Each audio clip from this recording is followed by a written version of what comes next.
stock averages are off to a positive start as we kick off a new trading month. The major averages were able to reverse higher yesterday following a lower open.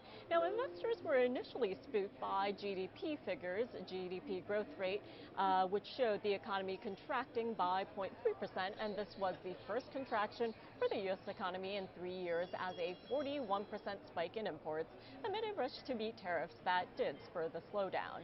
Now, President Trump quickly took to Truth Social to react, claiming this had nothing to do with tariffs and that the U.S. would soon start to boom once tariffs kicked in. He spoke about the GDP report later on at his cabinet meeting. Here's more on what he had to say. This is a quarter that we looked at today, and we took all of us together. We came in on January 20th. So this is Biden. And you could even say the next quarter is sort of Biden because it doesn't just happen on a daily or an hourly basis.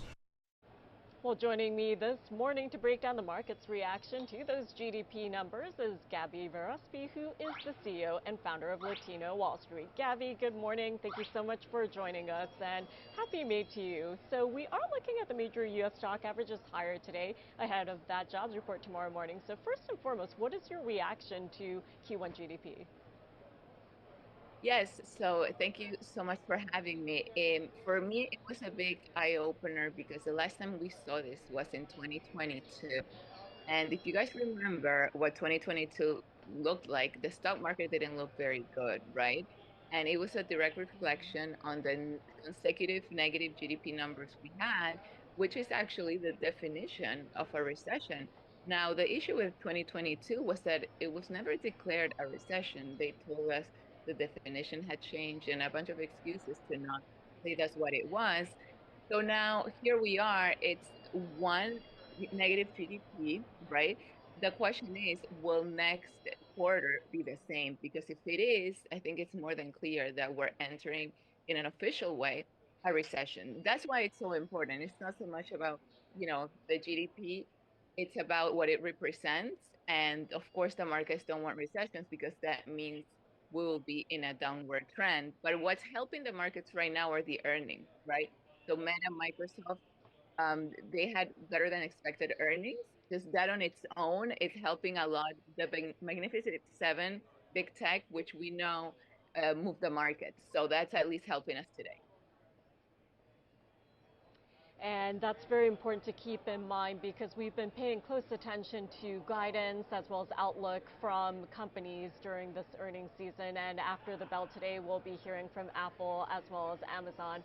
And those are some Mag 7 names that we will all be paying attention to. So what do you make of the overall market reaction to those data points? And of course, we have that jobs figure, so we also have to keep that in mind.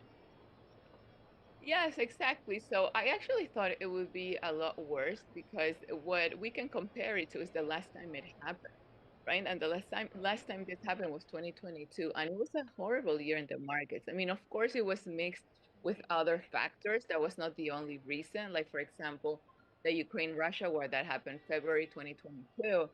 That's when the stock market started going downhill, like basically for that whole year. But it hasn't even come close to that type of reaction, even though we have multiple geopolitical tensions around the world that you would say, wow, I think, this could have been much worse. It's just a coincidence, right? That it's all in the same week that we're also reporting earnings for the biggest companies in the world.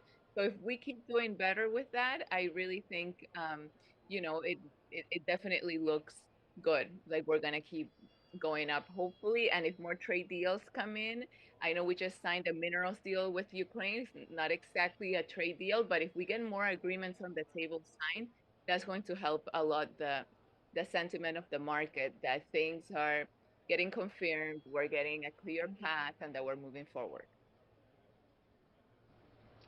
And Gaby, as we count down the hours until the jobs report, also on the calendar is the Fed meeting taking place next week. So some investors speculating yesterday Powell may be forced to cut rates because of the contraction in those GDP numbers. But do you think the report changes anything for the Fed going into the May meeting? And what about the rest of 2025?